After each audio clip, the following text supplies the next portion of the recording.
We weren't wealthy, but we were okay, and okay was enough. My parents became doting grandparents, the kind who'd show up unannounced with gifts and offers to babysit. My father built Maya a cradle in his work. My mother knitted blankets and sweaters in soft pastels, her hands creating warmth and protection in yarn form. Watching them with Maya, seeing how much love they poured into her, made me understand in new ways. We'd never really talked about it directly, but one evening when I was at their house and Maya was napping in the cradle my father had made, he and I stood looking at her together, and he said quietly, "I'm proud of you, son. Not for bouncing back or achieving anything." I couldn't speak for a moment, just nodded and let the words settle into places that had needed to hear them. The clinic where I worked expanded its services, and I was asked to develop and run a new program specifically for young professionals. We created an 8-week group therapy model that combined traditional counseling with practical workshops on values clarification, financial literacy for people rebuilding after setbacks, and sustainable approaches to work and ambition. The program filled up immediately. It turned out there were a lot of people in their 20s and 30s who were burning out, questioning everything, trying to figure out what a meaningful life looked like in a culture that measured worth primarily through productivity and profit. Watching people connect with each other, sharing their stories of struggle and supporting each other through the hard work of change, we'd created a space where ambition wasn't a dirty word, but where it also wasn't the only word, where people could explore what they actually wanted rather than what they thought they should want, where failure was normalized as part of growth. One of the group members was a guy named Alex, who'd founded a tech startup that had raised venture capital and then imploded spectacularly when the product didn't find market fit. He was 28 and felt like his life was over. He'd had his one shot and blown it. He reminded me, over the course of the 8 weeks, I watched him move through the same stages I'd moved through. Denial, and by the end, he wasn't fully healed. Healing takes longer than 8 weeks. But he'd stopped seeing himself as a failure and started seeing himself as someone who'd tried. He approached me after the last session and thanked me, told me that hearing my story had been the first time he'd allowed himself to believe he might be okay. I gave him my card and told him to stay in touch, that the work was just beginning. The podcast reached. It felt like a milestone worth celebrating, not because of the number itself, but because of what it represented. 1,000,000 times someone had chosen to spend an hour listening to stories about failure and recovery, had chosen hope over despair. I did a special episode where I revisited my own story, talking about where I was 5 years after losing everything. I talked about the clinic work and the marriage and the baby, and the way my life looked nothing like I'd imagined it would, but felt. The response to that episode was overwhelming. Hundreds of emails from people telling me their own stories, thanking me for being honest about the hard parts, sharing where they were in their own journeys of rebuilding. Others were further along, starting to glimpse possibility beyond their pain. A few had come through to the other side and were reading those emails. I felt connected to something larger than myself, part of a vast, invisible network of people who'd fallen and gotten back up, who'd lost everything and found something more essential in the wreckage. I started writing a book that year. The book was part memoir, part guide for rebuilding after major failure. I wrote in the early mornings before Maya woke up, sitting at the kitchen table with coffee and my laptop, trying to distill everything I'd learned. The writing was hard, harder than the podcast or the therapy work, because it required me to go deeper into my own experience, to revisit not just the facts of what happened, but the feelings underneath, the shame and fear and grief that I'd worked so hard to process. She'd point out places where I was still protecting myself, still not quite telling the whole truth. She'd remind me of details I'd forgotten or glossed over, moments. She'd been there for a lot of it, had her own perspective on what we'd been through, and her willingness to let me tell that story publicly, to make our private pain into something that might help others, felt like a gift I didn't take for granted. The book took 2 years. It wasn't a blockbuster, didn't hit any bestseller lists or get reviewed in major publications. I'd get messages from readers telling me they'd found the book at exactly the right time, that it had helped them feel less alone, that my story had given them permission to be gentler with themselves as they navigated their own failures.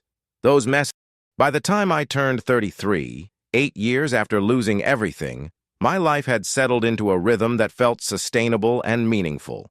I worked 4 days a week at the clinic, seeing clients. I spent the other days with Maya, taking her to the park and reading books and watching her discover the world with the kind of wonder that only small children possess. I recorded podcast episodes during her naps and wrote when inspiration struck and tried to be present for whatever moment. Sarah and I bought a house, nothing fancy, just a small 3-bedroom in a neighborhood with good schools and sidewalks where kids played outside. We had a mortgage, which felt scary at first given my history, but we'd been careful to buy something well within our means.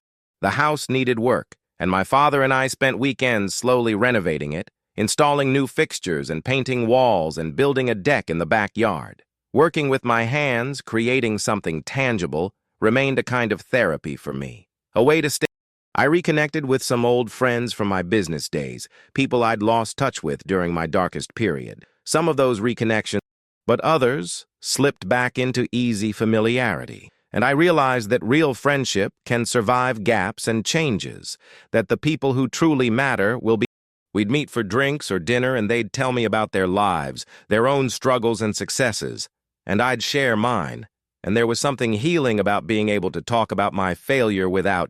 Marcus opened his restaurant finally, a small place in southeast Portland, serving the kind of food he'd been dreaming about for years. I went to the opening with Sarah and Maya, and watching him work the room, greeting customers and emerging from the kitchen with plates he'd prepared with. His success didn't make me envious or resentful, didn't make me feel like I'd failed by comparison. I'd learned that success comes in many forms, that his version and my version could coexist without negating each other, that there was enough room. The clinic offered me a position as clinical director when Dr. Martinez retired.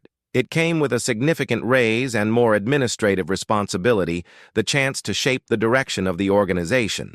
Part of me wanted to say yes immediately, but I'd learned to be careful about ambition, to check my motivations, and make sure I wasn't chasing status or external validation at the expense of what actually made me happy. I talked it over with Sarah, with my therapist. Yes, therapists have. Eventually, I said yes, but with clear boundaries about hours and workload, with explicit commitments to protect my time with family and my other projects. Taking on the director role pushed me in new ways. I had to learn how to lead again, but differently than less about building something impressive and more about creating an environment where good work could happen, where clinicians felt supported and clients felt cared for. I made mistakes, plenty of them, but I'd learned how to acknowledge mistakes and learn from them. I'd learned that leadership wasn't about being perfect or having all the answers. It was about being honest and willing to grow and caring genuinely about the people you were responsible for. One evening, Sarah and I were sitting on our deck after Maya had gone to bed. Out of nowhere, she asked me if I ever missed it. The business, the money, the status of my 20s. I thought about it for a while before answering. I told her the truth. Sometimes I missed the excitement, the adrenaline of building. Sometimes I missed having money to burn, being able to buy whatever I wanted without checking my bank account first. Sometimes I missed the version of myself who felt invincible, who thought he had the world figured out. But then I told her the rest of the truth, that I liked who I'd become more than who I'd been, that the slower, smaller, more intentional life we'd built felt more, that I'd rather sit on this deck with her, drinking grocery store wine and talking about our day, than be back in that loft with the river view feeling empty and disconnected, that I'd rather help one client find their way through, that I'd rather watch Maya learn to ride her tricycle than see my name in some business publication's 30 under 30 list. She smiled and squeezed my hand, and we sat there in comfortable silence, watching the light fade from the sky, and I realized not the manic temporary happiness of achievement or acquisition, but the steadier happiness of alignment, of living in accordance with my value, of being in right relationship with myself and the people I loved. The kind of happiness that doesn't make for excitement. The years continued to unfold in their messy, beautiful way. Maya grew from toddler to little girl, developing her own personality and interests and questions about the world. Sarah got promoted at the hospital, taking on a role training new nurses. My parents aged gracefully. The podcast continued, the book sold steadily, the clinic served more clients than ever. Life wasn't perfect. There were still hard days, still moments of doubt and fear and grief, but there was also so much joy, so much meaning, so much connection. On my 35th birthday, I wrote a letter to my 25-year-old self, the guy sitting in his car outside the bank holding a foreclosure notice, certain his life was over. I told him the next few years would be the hardest of his life but also the most important, that he'd lose everything but find something more essential in the process. I told him to be patient with himself, to accept help from people who loved him. I told him that 10 years from now, he'd be sitting in a house he owns with a woman he loves and a daughter who looks at him like he hung the moon. He'd have work that matters and friendships that sustain him and a sense of purpose. He'd have learned how to be vulnerable and how to ask for help and how to measure success by internal rather than external standards. He'd have discovered that failure isn't fatal, that starting over is possible, that the person you become through struggle is. I told him that he'd be happy, truly happy, in ways he couldn't imagine from where he sat today, that he'd look back on this moment not with shame or regret, but with something like gratitude, because losing everything would teach him what actually mattered, that he'd tell this story someday, and he'd tell it smiling, not because the pain wasn't real, but because the growth that came from it was worth it. I folded the letter and put it in a drawer, not sure what I'd do with it. Maybe I'd share it in a podcast episode. Maybe I'd just keep it for myself. A reminder of how far I'd traveled and how much I'd learned. It didn't matter. What mattered was that I'd written it, that I could look at that broken 25-year-old with compassion rather than shame. Now, when people ask me about my story, I tell them the whole thing, the rise and the fall and the long, slow climb back up. I don't downplay the pain or pretend it wasn't devastating, but I also don't camp out in the tragedy. I tell them what I learned, that losing everything forced me to examine what I actually wanted versus what I thought I should want, that failure taught me resilience and humility and compassion in ways success never could, that starting over gave me the chance to build something more aligned. Not grateful that it happened, exactly. I wouldn't wish that kind of pain on anyone, but grateful for what came from it, for who I became in the aftermath. Grateful that I had the support and the resources, and grateful that I learned these lessons at 25 rather than 45 or 65, that I had time to course correct and build something more sustainable. Grateful that I can now use my experience to help others navigate their own failures and transitions. I lost everything at 25 and started over.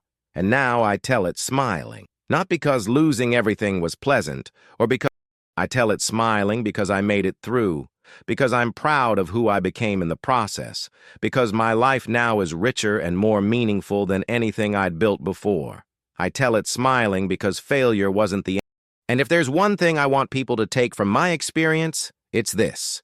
No matter how far you fall, no matter how completely things collapse, there's always a path forward. You just have to be willing to take the first step, and then the next one after that. One day at a time. That's how you rebuild.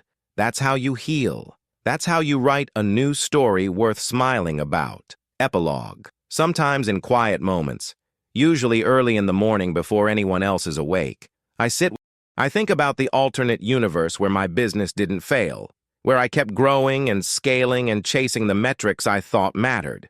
I wonder who I'd be in that universe, whether I'd be happy, whether I'd have learned. I suspect that version of me would still be running, still chasing, still feeling like success was always just out of reach no matter how much he achieved. I suspect he'd be divorced by now, alienated from his parents. I suspect he'd be successful on paper and empty inside, wondering why achievement felt so hollow, why nothing was ever enough. I'm glad I'm not him. I'm glad my business failed. I'm glad I hit bottom hard enough that I'm glad I got the chance to examine my values and my priorities and my definition of success before I wasted decades building a life I didn't actually want. These aren't things I could have predicted when I was sitting in that parking lot reading a foreclosure notice. My daughter will grow up hearing stories about how Daddy's business failed when he was young, how he had to move back in with Grandma and Grandpa, how he worked at a warehouse.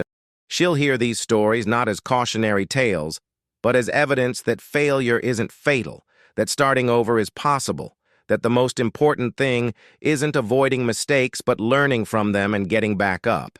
I hope these stories give her courage to take risks, to try big. I hope she learns early what took me 25 years to figure out, that you are not your achievements or your failures, that your worth is inherent and not contingent on external success, that the most important work is becoming someone you respect regardless. It's not unique. Thousands of people fail and rebuild every day, but it's mine and I own it. The good parts and the bad parts, the successes and the spectacular failures. I tell it not because I think I'm special, but because stories matter, because hearing that someone else survived, because in a culture that often treats failure as unforgivable, we need more stories about people who fell down and got back up, who lost everything and found something more essential in the wreckage. So yes, I lost everything at 25 and started, not because it was easy or painless or fun, but because I made it through and became someone better in the process. Because my life now, smaller and quieter and less impressive on paper than what I once had, feels truer and richer. Because I learned that you can lose everything external and still be okay, that the things that actually matter can't be taken away. This is what I've learned from losing everything. That rock bottom is solid ground to build on, that failure is information rather than identity, that vulnerability is strength rather than weakness, that starting over is always possible, no matter how, that the life you build after failure, built with intention and humility and hard-won wisdom, is often more authentic and sustainable than anything you could have created without first being broken open. So if you're reading this from your own rock bottom, from your own moment of complete collapse, not today, probably not tomorrow, but eventually, you're going to get through this. You're going to learn things about yourself you couldn't have learned any other way. You're going to become someone stronger and wiser and more compassionate. And someday, maybe years